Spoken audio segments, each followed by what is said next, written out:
रूमीविलिस और रीमिस की कहानी। रूमीविलिस और रीमिस की कहानी कदीम रूम की मशहूर तरीन देवमालाई कहानियों में से एक है, जो 753 कब्ल मसीह में रूम के क़याम की वजाहत करती है।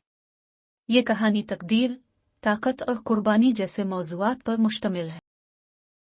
पेशगोई और जुड़वां भाइयों की पैदाइश। कहानी का आगाज़ नोमीटर नामी बादशाह से होता है, जो अल्बालोनिगा नामी कदीम शहर का जायज़ हुक्मरान था। इसके छोटे भाई अमोसा ने इसे तख्त से हटाकर खुद हुकूमत संभाल ली। नोमीटर के खानदान को खत्म करने के लिए अमोसा ने उसकी बेटी रिया सिल्विया को विसिटल कनवारी बना दिया, ताकि वो कभी शादी न करे और उसकी नस्ल आगे न बढ़े। लेकिन देवता मास, जन्म का देवता, रिया सिल्विया से मोहब्बत करने लगा और वो जुड़वां बेटों रूमीविलिस और रीमिस की मां बनी। जब अमोसा को उसकी खबर मिली तो उसने हुक्म दिया कि इन दोनों बच्चों को दरियाए टाइबर में फेंक दिया जाए ताकि वो मर जाएं। बच्चों की जान बच गई। कुदरत को कुछ और ही मंजूर था। पानी के बहाव ने उन्हें किनारे पर पहुंचा दिया, जहां एक मादा भेड़िया लोपा ने उन्हें दूध पिलाया और परवरिश की। बाज़ रवायत के मुताबिक एक लकड़हारा फॉस्टुलोस और उसकी बीवी आका लारेंशिया ने उन जुड़वां भाइयों को गोद लेकर पाला। रूमीविलिस और रीमिस बड़े होकर बहादुर, ताकतवर और जंगी महारतों में माहिर बने।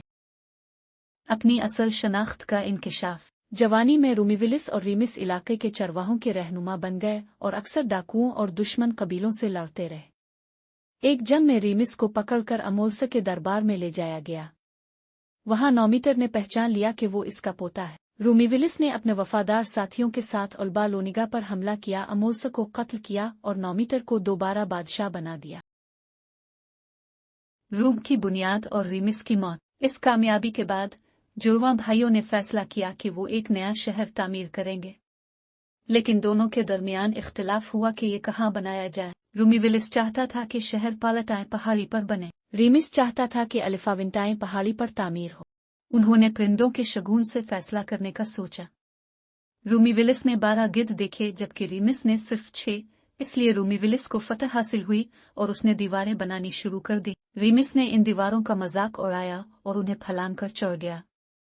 गुस्से में आकर रूमीविलिस ने अपने भाई को कत्ल कर दिया और कहा, जो भी मेरी दीवारों को उबूर करेगा, इसका अंजाम यही होगा। इसके बाद रूमीविलिस ने अपने नाम पर शहर का नाम रूम रखा और उसका पहला बादशाह बना।